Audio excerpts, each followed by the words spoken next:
And the feminists have really taken over colleges. I mean, there's a lot of feminists in top administrative positions. There's huge women's studies departments. I mean, maybe you could claim, 40 years ago that this was a minority view that needed protection, but now on college campuses, it's the dominant view. Absolutely.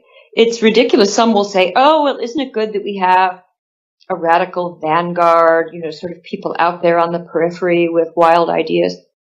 And I'm willing to say that's often good. But that doesn't describe what's happening now. They're the insiders. I'm very much the outsider.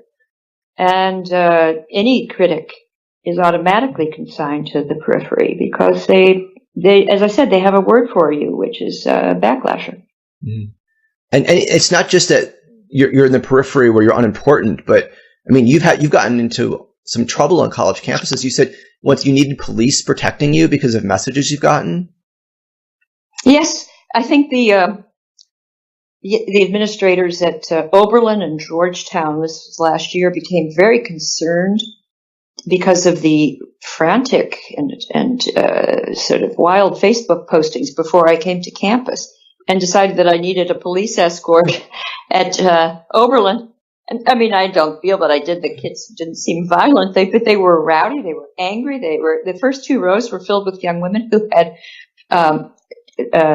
tape on their mouths. They taped their mouths shut. I don't know what that meant. I should have asked. I should have taken a picture. Fortunately, there were a lot of pictures of the antics, and they set up a safe space where people could flee if they were triggered by my comments. And 30 students and a therapy dog fled to a safe room. Do you think that the students really needed a safe space? No, that's ridiculous. You can't. If you go to college. The idea of having to be protected from ideas is ridiculous. I mean, stipulate there may be. No, I'm not going to stipulate it. It cannot be. There can't be someone frightened of a philosophy professor. It doesn't make any sense. Mm-hmm. But it's not about protecting fragile people. It's a means of shutting down debate. It's a means of, it's psychodrama. And coercion, I think. Yeah, what really scares me is I think there's some people, I don't know the term, the radical left or whatever, who are going to try to get around the First Amendment by declaring views they don't like as either hate speech or sexual harassment or racial harassment. And they'll claim that it's not just speech, you're imposing this massive psychological harm on me. So that's why you shouldn't be allowed to say this anywhere near me.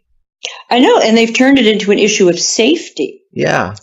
And that's very new. There's all sorts of inventive arguments for shutting down free speech and free expression. But this one's new, and I think it's unnerving for administrators because they're risk averse and fear litigation. And now, of course, I think a lot of this was triggered, to use the word, by the U.S. Department of Education sending out that Dear Colleague letter in 2011, mm-hmm. reading colleges the Riot Act about harassment and sexual predation, and warning them that if they didn't take complaints seriously, they could lose their funding. Now, I can understand the Department of Education being alarmed if schools weren't protecting students from serious crimes like sexual assault, but the way they wrote the letter, it made it seem as if anybody made any comment of a sexual nature that upset someone, that would be considered harassment. That's not a legal definition of harassment. I mean, that's not actionable. That if a student tells an off-color joke and another student hears it and so forth, but the schools have interpreted it that way. And I think that mentality of, hyper-protectiveness of students from something that upsets them and about, something that's related to sexuality, I think they've expanded it now, even something that upsets them politically. Mm-hmm. Yeah, and of course you can always claim if you're upset by something politically that it upset you because of your race or identity or something. Always. It's a very useful device for, again, for just closing down, any kind of normal exchange of ideas on a range of issues. Yeah, as you say, around race and class and gender.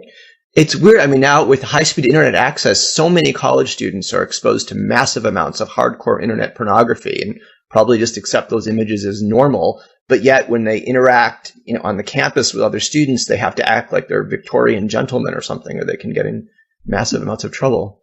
Well, it's very odd because if the colleges had decided, all right, we're going to restore decorous politesse and everyone will behave, according to the dictates of what was her name? There was a famous expert on politeness. I can't remember her name, but let's say Miss Manners. Mm-hmm. There was someone before Miss Manners. But this isn't about manners. I mean, it's really because it does have a political tinge to it. If anyone's conservative, that tends to be considered, if you say anything, you could be called a bully. What do you think can be done about this? It's very worrisome. People think that there are conservatives on campus who are going to speak out. There aren't very many. So it's going to have to be liberals. And liberals have not, there are still a lot of liberals, old-fashioned liberals. Probably the majority of professors strongly believe in free speech and free expression and due process, but they don't speak out. And that's a problem because they're going to have to solve the problem, or the students are going to have to. But I don't know. I mean, just yesterday I heard that I think it was the soccer team, the male soccer team at Harvard, in 2012, they started this among themselves on Facebook, not on Facebook, but some private email. They were evaluating and rating the looks of the female soccer team. And now, evaluating members of the opposite sex is something both sexes have been known to do. Yes. But I can imagine, 18, 19-year-old, 20-year-old boys having fun, talking about these girls. Some of the language was explicit. Okay. Had I been, the soccer coach, I mean, I don't know that I would have said anything because I'm just not sure it's such a terrible thing to have done. But all right, tell them to apologize if the girls found out and they were offended. The team has been, they were about, I think, poised to win the championship. They've been suspended and they cannot play. I mean, sort of the most serious punishment short of being disbanded, and all because of this. And so what I see also happening is a kind of policing of male sexuality on campus. I mean, there was a time where it might have been gay students who would be in trouble, a long time ago, but now it's free, sort of open season on the sexuality of heteronormative males. Mm-hmm. Yeah, if a man offends a woman the way he asked her out, even if he asked her out in a very polite way, that can be a form of sexual harassment. Anything that makes her feel, unhappy, or it's feelings based. Mm-hmm. And again, it goes back to this new regime where they've sort of weaponized the feelings of the most hypersensitive people on campus.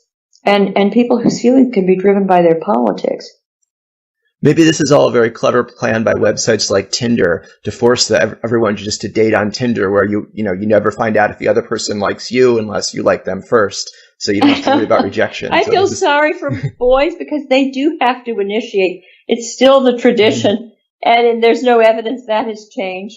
There's no evidence males or females want it to change.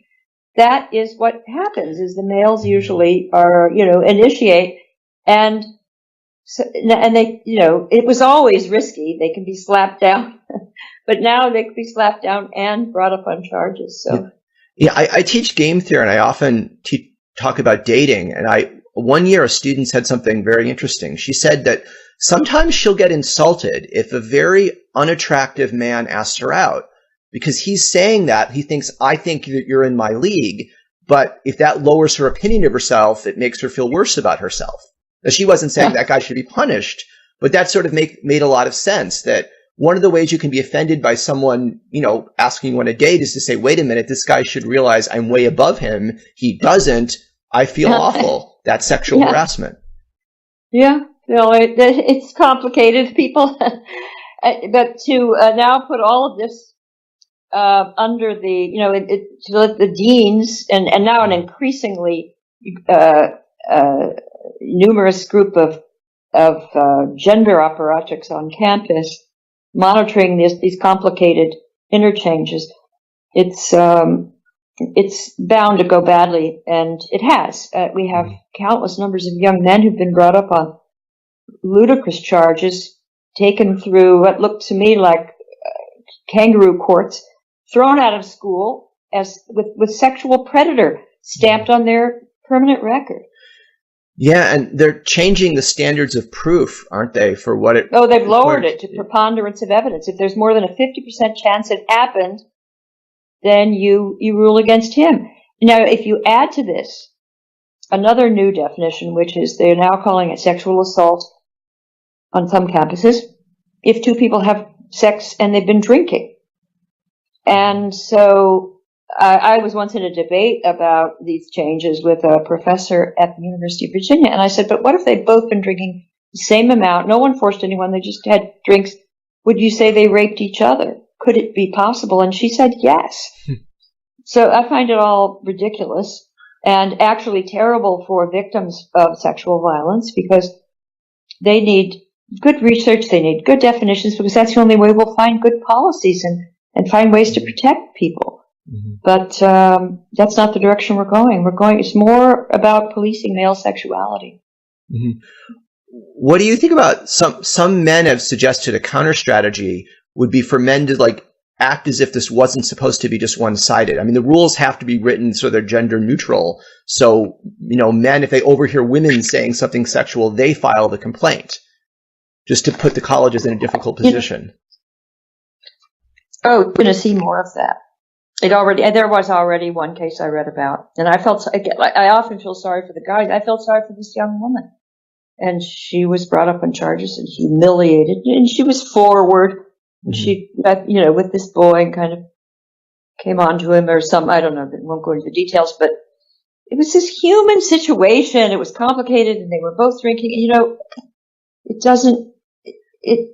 If you want to stop all of this, then you have to do something the colleges would be frightened to do, because kids wouldn't go there, is to do something about the binge drinking. Mm-hmm. Yeah, drinking is very, very common on campuses, and colleges aren't willing to throw students out for that if they just drink, so they can't really deter students from drinking. I don't think they should, but on the other hand, it's ridiculous not to admit there's a connection between bad behavior and drinking, and foolish behavior and miscommunication. That is most of what the alleged rape culture is. It's miscommunication, regrets, bad judgment, bad hookups. Yeah. And so mixed with some genuine, situations of genuine crimes. I mean, it's just, but for the most part, at least from the best research that I've seen, it looks as though that's what's going on. Mm-hmm. Yeah, I mean, college campuses mostly are relatively safe compared to the rest of America, aren't they? Oh, absolutely. And it's ridiculous to say that as they do, people claim regularly that it's the most dangerous places for a young woman on college campus. It's actually, depends on the campus, but for the most part, it's the safest place.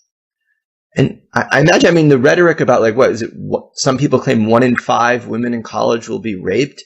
If people don't know about colleges and they really think that's true, then you definitely don't go to college if you're a woman. You certainly don't let your daughter go to a college where she has a 1 in 5 chance of being raped. What parent would send a child to such a place? But that figure would mean that we were as dangerous as, war-torn Congo or something. Yeah. And it's an exaggeration.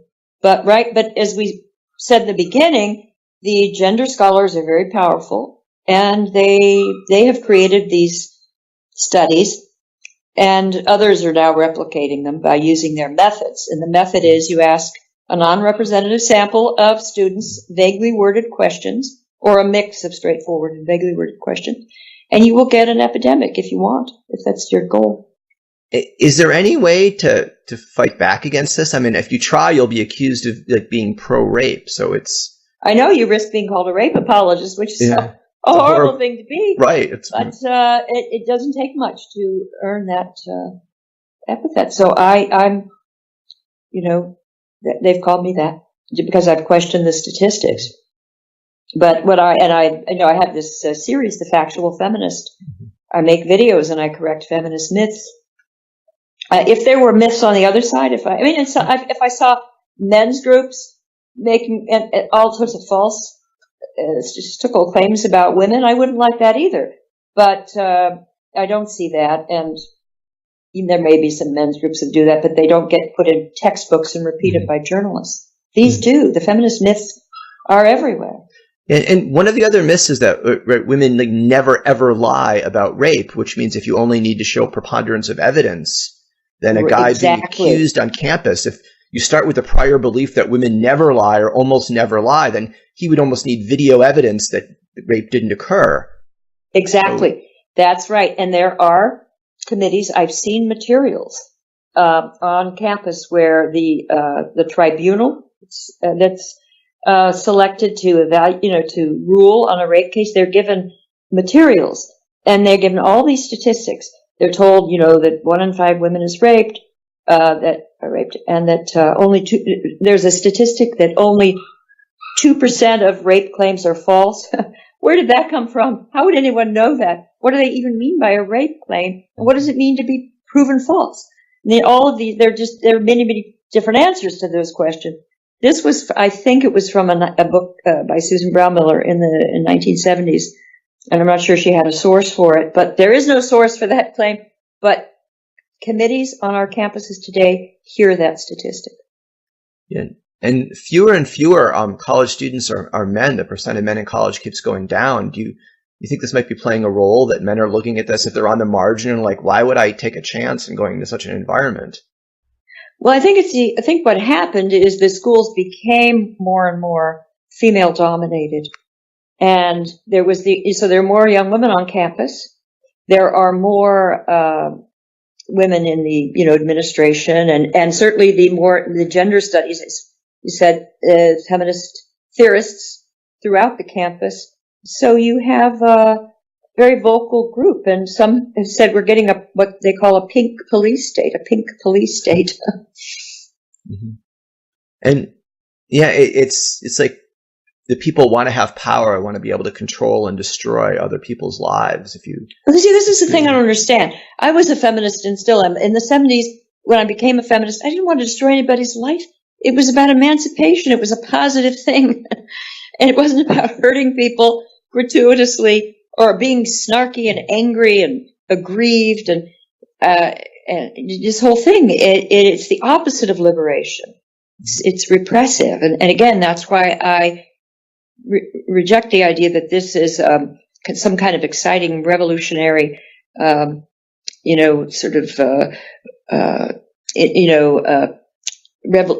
group that is at the forefront of a revolution. I don't see that. I see it as reactionary through and through. What would you do? Imagine a Republican governor like Scott Walker from Wisconsin said, I want to stop this craziness. I basically have control over the Wisconsin colleges, the Wisconsin state colleges. What do you suggest I do? Do you think I should mandate that women's studies departments hire at least 10% conservatives? He can't do that. I mean, there's academic freedom. You can't. Well, he probably could. It's not a constitutional idea. He could probably, he could just say, I'll defund the women's studies department unless you show more ideological diversity. He might not want to. It might be a bad idea. But I imagine he could take hiring authority away from them. He could say, you know what, why don't you pick the next 10 professors from the women's studies department? I mean, I could see how he could do it if he had some cooperation with deans and with department chairs, because then you can control the money for hiring. You don't say, this is the way the feminists did it. They typically didn't say, you can't hire men, but they'd say, we'll fund a chair for a woman, or they'll say yes if you come to them with a female candidate. And you can have those sorts of things, but you have to have cooperation, or it will be seen as, oh my goodness, the uproar would be endless. The protest. would that be a bad thing? I mean, it's really hard to get a job in the humanities and social sciences. So it wouldn't be like everyone would quit their job. I don't know. I'd have to think about that. I'm not sure how a governor could do it.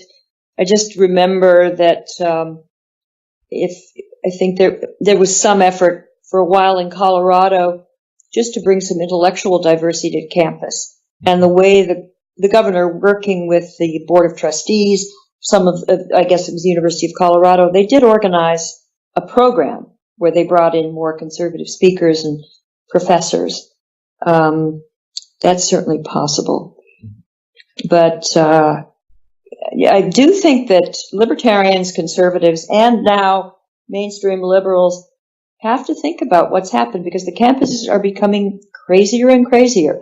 And it's not only the antics and the illiberalism. The content of the courses is troubling, because the students they're not studying basics, important things. The classes are carried away with odd agendas, obscure little topics treated, from a paranoid perspective. And whereas, they might not know the history of the United States. They might not know anything about the Renaissance. They might not know any of the Enlightenment philosophers, but they'll know all about women writers in the Oklahoma Panhandle. Is this kind of propaganda filtering down to pre-college education? Oh, yes. I just spoke at Columbia, and a lot of students, and yeah, it was mainly students, recent students, but they told me that they had been getting this stuff, this gender propaganda, since kindergarten. And they'd been going to these posh private schools in New York City, and they get it year after year after year. And then some of them found the factual feminists and said, oh my goodness, because they know, they have to know, every, I would say, healthy person knows that some of these, for example, they'll learn if this teacher, the high school teacher, takes this intersectional approach, it presumes that the United States is racist, white supremacist, colonialist, imperialist, and patriarchal. None of those things are true, or it's just not accurate. There are many, many faults with this country, but to call it white supremacist seems odd, and to call it imperialist, compared to what exactly, and what do they mean? But they learn that. They have this sort of Howard Zinn view of American history. And so and this is done in elementary private schools, and as early as, the early grades, this paranoid view of their own society. Well, we're recording this show a few days before the presidential election, and right now Donald Trump has about a 35% chance of winning. Do you think Trump's success is in part due to a backlash to all of this? I think it's part of it, because it's hard to know. There are many analyses, and I've given up. I worry very much about him winning. I think he's too unstable. Hillary Clinton is, I like the idea of a woman president. I just wish it were a different woman. But the fact that I have to vote for her is so alarming. But I do, because he's just too unhinged. But the popularity is partly because I think there are many people that are so, first of all, just what I was saying is calling the United States white supremacist, or take every other Republican, Romney and John McCain, the left used extreme language to talk about them. And so now in conservative will hear them doing it about Trump and think it's the same old thing, just hyperbole, exaggeration, crying wolf, overstatement. And I think many people just they hear these stories about Trump, they think it's just a media spin. And they can discount it, and often it is. It's just in this case, it's a lot of it's not really spin. He's really a worrisome character. Do you think that propaganda, though, can work on a lot of people? Do you think the feminists are influencing public opinion out once the students leave college, they don't have to write what their professor wants to hear? Do you think they keep some of the views they had? Oh, I do, because you imagine you're a sensitive young woman and you take these courses and you're told all of these things. You don't see it exactly. You don't see all of this violence and racism and predation, but you've been told that it's there. And then there's it's in the textbooks, and then you have a lot of in the blogs. It's Twitter hashtags. Everyone's telling stories about how awful things are out there, and you get a distorted view of reality, and it's reinforced over and over again. And anyone that comes along and says, "Well, this isn't true," they're called a crank, and so why would you question it?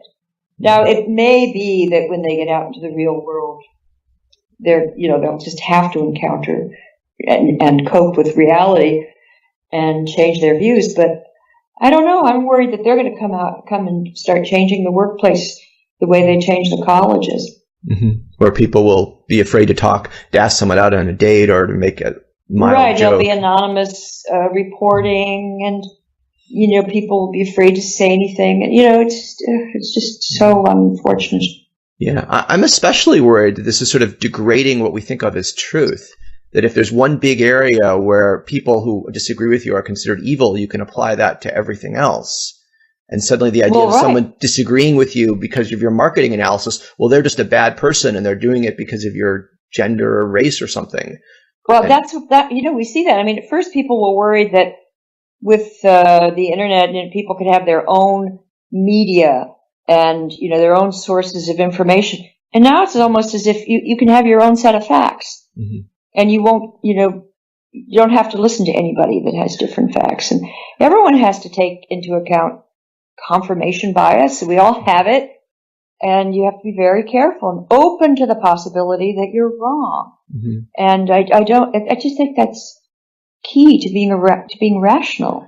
Yeah, and it's hard. It's hard for everyone. But I think conservatives on campus, it's better. You're better because you are constantly challenged, and so you have to keep your arguments in good repair, and you have to be aware of the other side. But if you're a very left-wing student, you can go through now, I think, many colleges and never be exposed to a different point of view. Mm-hmm.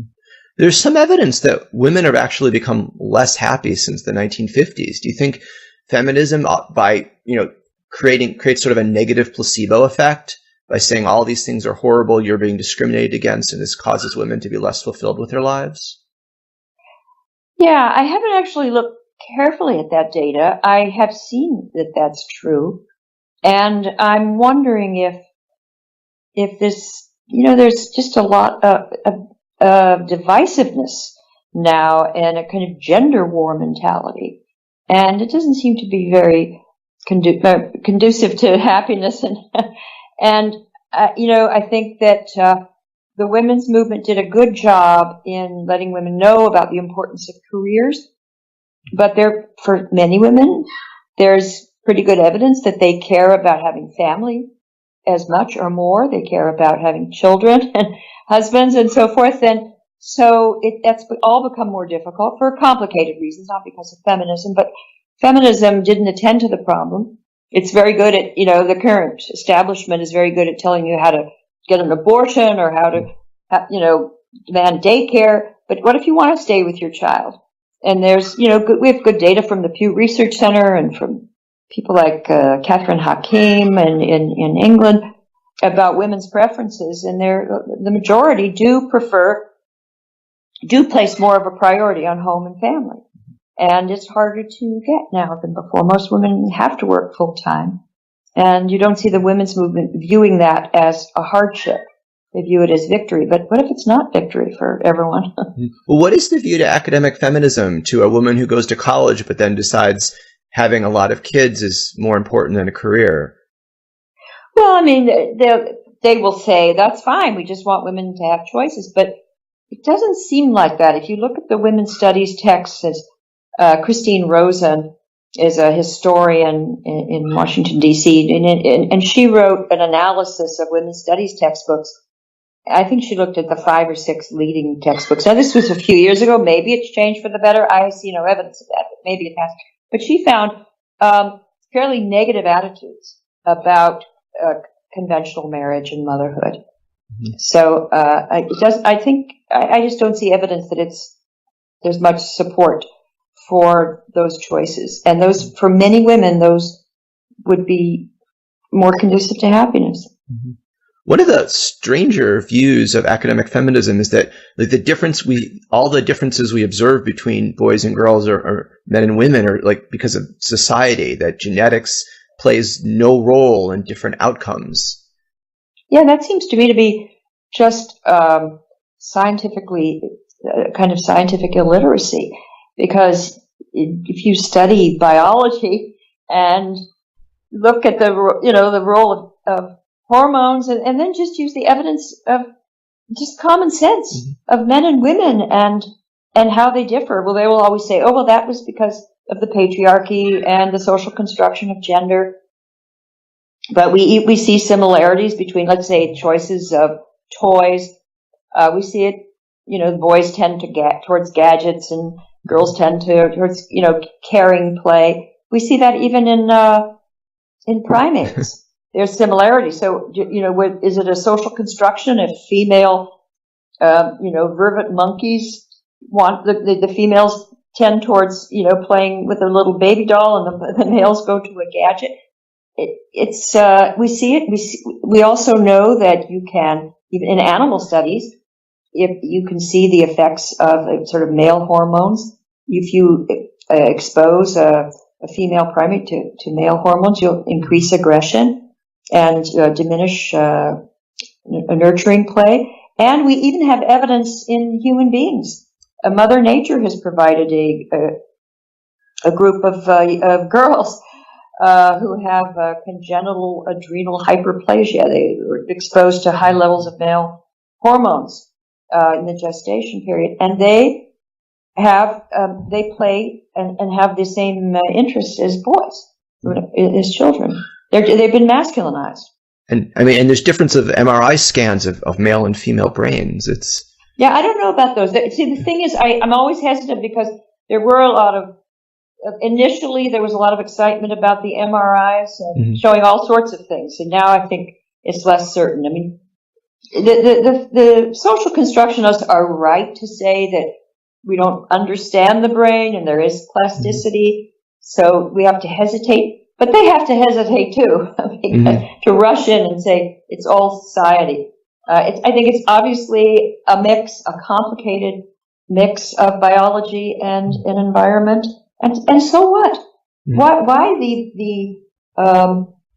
this idea that we have to undo it and that the conventional preferences, they seem to think that they're toxic or something children have to be saved from. And children, typical little girls, not all little girls, typical little girls do enjoy nurturing play and theatrical, imaginative play, playing house, playing school. And the boys go for rough and tumble play, typical little boy. Or if they have imaginative games, they're superheroes vanquishing enemies. And that seems to be just a part of their healthy development. Yeah, and it's very difficult to get kids to enjoy doing something that they don't really enjoy doing. You can't really push someone to play with a toy they don't want to play with. And what I find funny is in some of these, this was a school in Sweden, they wanted it to be gender neutral. They weren't going to even mention, they didn't call the kids boys and girls, they were just buddies, and all the toys were gender neutral. But they found they had to constantly police, especially the boys, because they would turn, sticks in the garden for tomatoes, and they would turn them into swords, and they would use the dolls as weapons. And so it took a lot of policing to liberate the children. And so I find it obviously ironic. Yeah, on your factual feminist videos, you made a really interesting economic argument that the richer a society is, the more gender differences you might see in terms of life outcomes. Yes, it's fascinating, and since I wrote about it, I've learned there are many other studies that show that the wealthier a society is, and the more educated, and just the very wealthy post-industrial egalitarian societies, there are more differences in male-female personalities than you find in, say, a rural society and a pre-industrial society. And they were so shocked, the researchers, to find this. But they hypothesized that in a society like the United States or Sweden or France, men and women have more opportunity for, self-development. So they become who they most want to be. And so you will find women indulging their inner femininity and men their masculinity, not because of oppression, but because of freedom. Mm-hmm. So that's if being a computer scientist is the highest paying job, if you're really poor, of course you take it no matter what. But As you get richer, you're like, well, I don't really find this interesting. I'm going to be a physical therapist. You don't therapist. have to do it. And some of the gender activists in trying to get more women in STEM will say, oh, we're behind Mexico, and we're behind Pakistan, where women and doing information technology. Well, maybe it's that the women in Mexico have, because for economics they have to study engineering or computer science because they need to do something that guarantees a good income. In the United States, women study much more than men. They'll study anthropology, literature, completely impractical fields. You will find more women. Mm-hmm.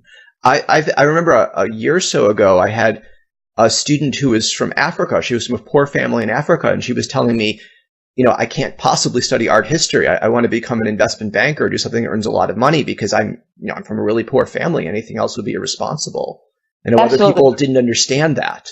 Right. So in the United States, you can see, well, what do people do? What do men and women do under conditions of freedom, prosperity? They can do what they want within, I don't want to exaggerate how well off everyone is, but look at some of the elite schools. Look at Princeton.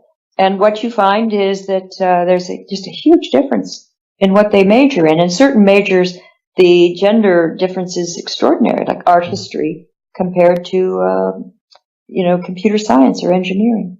How much of that do you think is due to genetics? I think there's something to it. I think it has to do with preferences.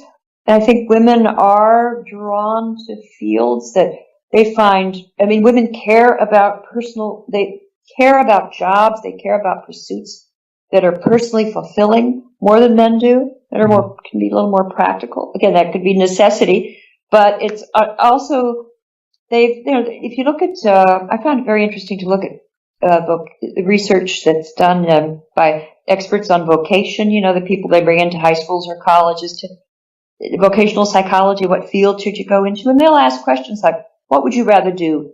Put a machine together, take it apart, put it together again, or would you rather talk to someone about their problems? And you just find a lot more, you find both men and women willing to do both, but you find a lot more men interested in that machine and a lot more women wanting to talk about problems. This is reflected in magazines. It's reflected in, what people do for entertainment. Men and women, you'll go broke trying to, have a gender neutral magazine. It can happen, but mostly they're not gender neutral. You'll find that they cater to one sex or the other because there's a difference in what interests people. And this difference is probably hardwired into us.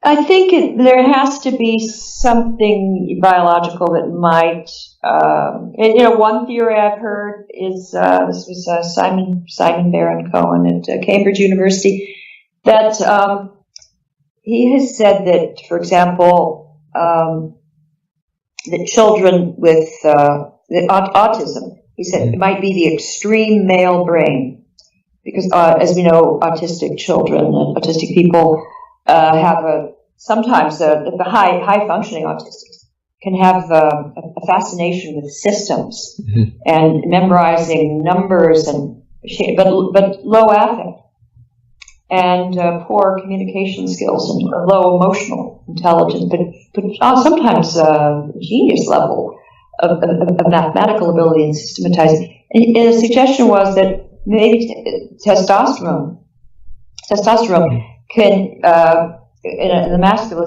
masculinization process suppresses the emotional connection and increases the systematizing capacities. It's just a theory, but it does explain a lot the current sort of configuration of men and women in the workplace. I have to imagine the autistic college student is going to be the one who's going to get in the most trouble with the gender police.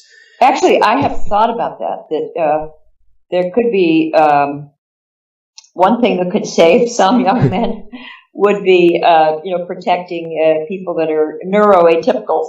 If they count in the intersectional pyramid, or it's a matrix of oppressed groups that are have to be respected and given a voice, and other people have to remain silent and check their privilege. Then what? A lot, and I've heard from young men who do suffer or would be on the Asperger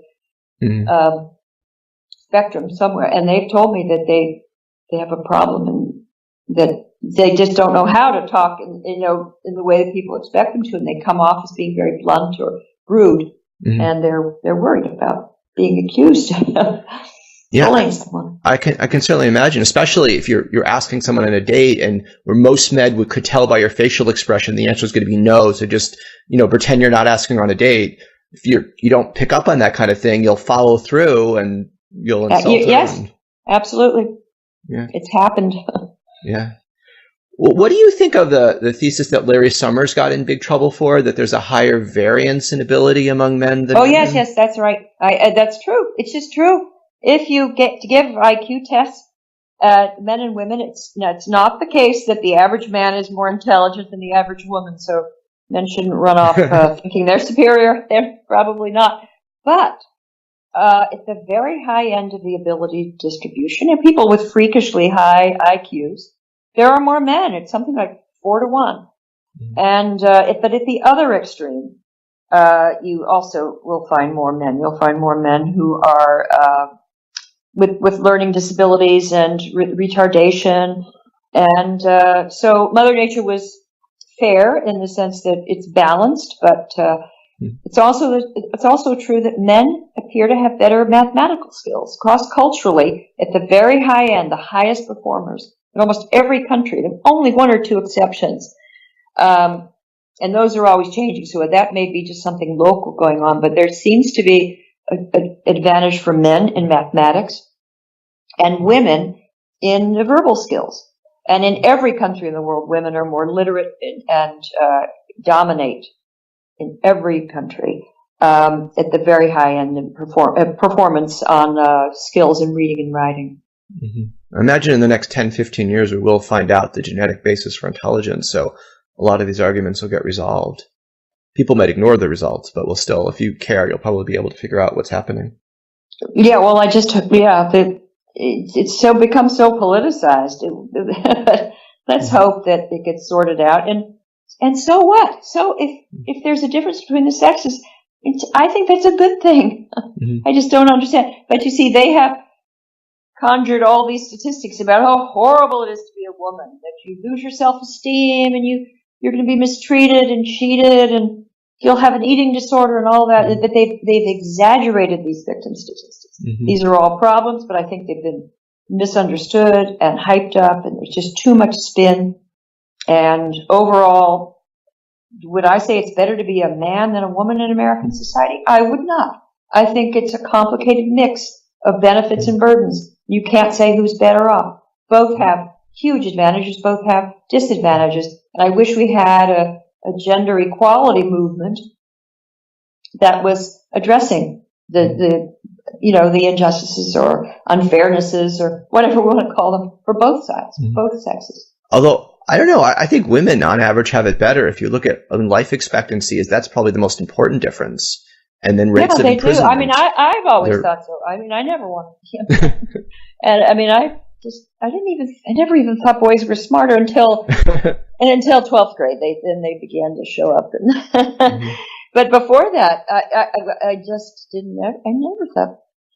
I just didn't think that. But apparently, there's all this research that girls feel like shortchanged, and they're ignored in fourth and fifth grade. They just can't be true. They do so much better. They get better grades. The teachers like them better, and they're more likely to go to college. So, could it be though in STEM classes that boys and girls respond differently to different material? Oh, absolutely. I mean, that's one thing. If you want to interest girls in science, say engineering, something, you really do have to show them how it helps people in very concrete ways, and that will get their interest. But if it's just introduced sort of abstractly in a dry way, it won't. But it's the same with boys. If you want to interest them in literature, you probably have to have that be a field where they see themselves, they're competing, especially with other boys. Mm. And I think you get very high, amazing results in sort of the boys' public schools. They're called public schools, they're private schools. The elite schools in England, because they're all male schools and the boys are competing with each other to be literate, to be witty, to be erudite, and magnificent results. We end up having, so many of them come here and edit our magazines, the British male. The females are very good too, but the males, it's unusual to have the males with those. And you also had it in Judaism, because you had the Talmudic training and the very high levels of verbal expression and argument. So it's very good when men are forced to do it, and they view it as an arena where they want to compete.